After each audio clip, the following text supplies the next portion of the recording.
Operation midnight hammer में 125 US military aircrafts ने मिलकर ईरान की न्यूक्लियर फैसिलिटीज फोर्डो, नतांज और इस्फहान पर हमले किए। 21 जून 2025 रात 2 बजे के करीब 7 B-2 स्पिरिट बॉम्बर्स मेडिटेरेनियन सी की तरफ से इजराइल और इराक के ऊपर से होते हुए ईरान में घुसे और ईरान की न्यूक्लियर साइट्स पर हमला किया। इन हमलों के बाद पूरी दुनिया की नजर ईरान की जवाबी कार्रवाई पर टिकी थी। पूरे मिडिल ईस्ट में 2 दर्जन से ज्यादा यूएस बेसेस मौजूद हैं और खदशा जाहिर किया जा रहा था कि ईरान इनमें से किसी भी बेस को निशाना बना सकता है। और फिर 2 दिनों के बाद वही हुआ। ईरान ने कतर में यूएस की अल उद ईद एयरबेस और इराक की ऐन अल असद एयरबेस पर हमला किया, मगर अमेरिकन बेसिस पर यह कोई पहला हमला नहीं था।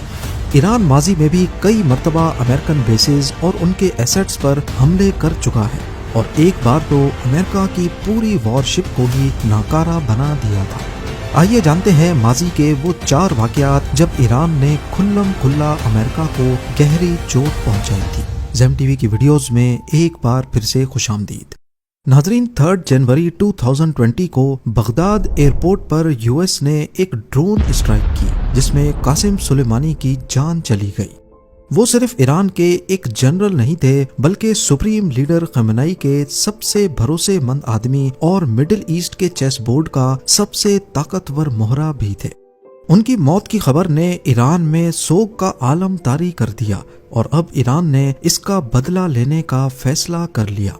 जहां लोग सोच रहे थे कि ईरान सिर्फ शोर मचाएगा, वहां ईरान ने डिसाइड किया कि इस बार जवाब सीधा मिसाइल से होगा। ईरान ने ओपनली अमेरिका को धमकी दी और कहा कि अमेरिका ने हमारे सिपह सलार को मारा है, अब उसे इसकी कीमत चुकानी होगी। ऐन अल असद एयरबेस इराक के वेस्टर्न रीजन में अमेरिका की एक बहुत इम्पोर्टेंट बेस है। इस हमले के सिर्फ 6 दिनों के बाद 8 जनवरी 2020 को रात 1:20 पे दर्जनों फातेह और कयाम बैलिस्टिक मिसाइल्स आसमान में नजर आए और वो अमेरिकन एयरबेस पर आग की तरह बरस पड़े। ईरान का ये हमला इतना टारगेटेड था कि इन मिसाइल्स ने अमेरिकन बेस पर फ्यूल डिपो, एयरक्राफ्ट शेल्टर्स और कमांड पोस्ट को पिन पॉइंट एक्यूरेसी से टारगेट किया। और सबसे हैरानी की बात यह थी कि एक भी मिसाइल मिस नहीं हुआ। अमेरिका को पहले से इंटेलिजेंस मिल चुकी थी, सोल्जर्स बंकर में चले गए थे, लेकिन मिसाइल ने बेस का बुरा हाल कर दिया। हैंगर्स, रनवेज, बैरक्स सब खाक में मिल गए। पहले तो यूएस ने बोला कि कोई कैजुअल्टी नहीं हुई, लेकिन बाद में पता चला 100 से ज्यादा अमेरिकन सोल्जर्स को ट्रॉमेटिक ब्रेन इंजरीज हुई हैं। उनका नर्वस सिस्टम हिल गया था, कई सोल्जर्स की आंखों के सामने अंधेरा छा गया और कई बेहोश हो गए। लेकिन ईरान की दिलेरी दुनिया को तब नजर आई जब इस हमले की जिम्मेदारी ईरान ने खुल्लम खुल्ला कबूल की और कहा कि ये सिर्फ एक वार्निंग थी, अगर आगे बढ़े तो इससे भी बड़ा हमला होगा। अमेरिका ने इब्तदाई तौर पर इन मिसाइल हमलों के असर को मामूली जाहिर करने की कोशिश की। डोनाल्ड ट्रंप, जो उस वक्त अपने पहले टेन्योर में अमेरिका के प्रेसिडेंट थे, ऑल इज वेल कहकर मामले को दबाने की कोशिश करते रहे। लेकिन ग्राउंड पर सैटेलाइट इमेजेस, सोल्जर्स की वीडियोस और बिफोर एंड आफ्टर विजुअल्स ने सब कुछ एक्सपोज कर दिया। ईरान ने उस वक्त भी कहा कि अगर हम चाहते तो अमेरिकन सोल्जर्स के बैरक्स को टारगेट करते, लेकिन हमारा मकसद जान लेना नहीं, एहसास दिलाना था। इस हमले के बाद दुनिया ये देखकर दंग रह गई कि ईरान ने खुल्लम खुल्ला अमेरिकन बेस पर मिसाइलों की बारिश की और आगे से अमेरिका खामोश तमाशाई बना रहा। इससे 1 साल पहले भी एक ऐसा वाकया हुआ था जब ईरान ने अमेरिका को मुंह तोड़ जवाब दिया। जून 2019 की एक पुरसुकून रात के दौरान ईरान की एयर स्पेस में 6000 करोड़ रुपयों का एक American drone RQ-4 global hoc दाखिल हो गया। लेकिन सिर्फ 20 सेकंड्स के अंदर अंदर ईरान ने अमेरिका के इस फखर को आग में बदल दिया। हुआ कुछ यूं था कि 2019 में भी अमेरिका और ईरान के बीच टेंशन्स काफी हद तक बढ़ चुकी थी। उस वक्त भी डोनाल्ड ट्रंप ही अमेरिका के प्रेसिडेंट थे और उन्होंने ईरान पर सख्त सैंक्शंस लगा दिए थे। दूसरे मुल्कों को मना कर दिया कि कोई भी ईरान से तेल ना खरीदे। इसकी वजह से ईरान की ऑयल एक्सपोर्ट्स तकरीबन 0 के बराबर हो गई थी। इन सैंक्शंस की वजह से ईरान भी चुप नहीं था। पर्शियन गल्फ के अंदर ऑयल टैंकर्स की वेसल्स पर छुप छुप कर ईरानी प्रॉक्सीज के जरिए हमले हो रहे थे। अमेरिका ने ईरान के अंदर मिलिट्री मूवमेंट्स की जासूसी के लिए स्पाई ड्रोन का सहारा लेने का फैसला किया। यूएस नेवी का RQ-4 ग्लोबल हॉक एक अनमैन्ड ड्रोन ईरान की साहिली हदूद में दाखिल हो गया। इस ड्रोन का काम था आसमान से दुश्मन की हर हरकत पर नजर रखना और बराह रास्त यूएस कमांड को इत्तला देना।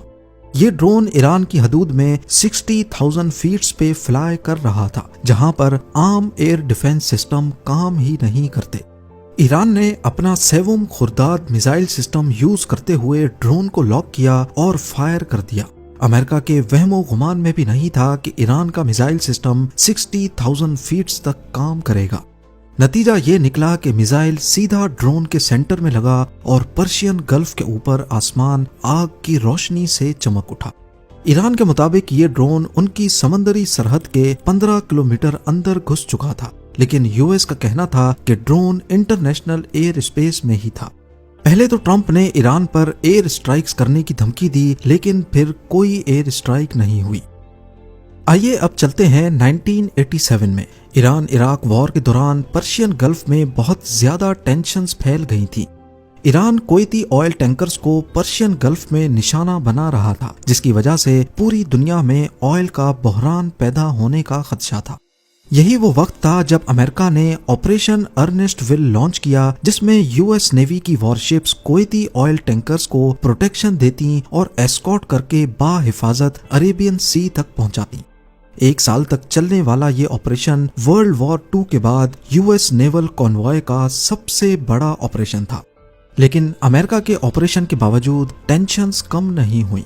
तब अमेरिका ने कुवैती ऑयल टैंकर्स को रीफ्लैग करने की परमिशन दे दी, यानी कुवैत के कई टैंकर्स पर कुवैती फ्लैग हटाकर अमेरिका का फ्लैग लहरा दिया गया और फिर ऐलान किया गया कि अमेरिकन फ्लैग वाली शिप पर अगर ईरान ने हमला किया तो ये अमेरिका पर हमला तस्वुर किया जाएगा।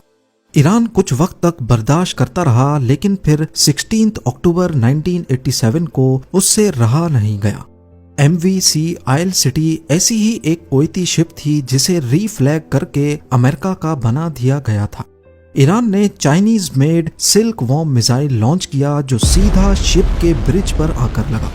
ये 3000 kg का सबसोनिक मिसाइल था जो 120 किलोमीटर तक टारगेट को हिट करने की काबिलियत रखता था। उस वक्त इस शिप के आसपास यूएस नेवी की कोई वॉरशिप नहीं थी, क्योंकि अमूमन ईरान रीफ्लैग्ड शिप को निशाना नहीं बनाता था। ये ईरान की तरफ से किसी भी अमेरिकन फ्लैग्ड शिप पे होने वाला सबसे पहला हमला था। इस हमले में 18 क्रू मेंबर्स जख्मी हुए और शिप का कैप्टन जो यूएस सिटीजन था, उसका चेहरा जख्मी होने की वजह से उसकी दोनों आंखें जाया हो गईं।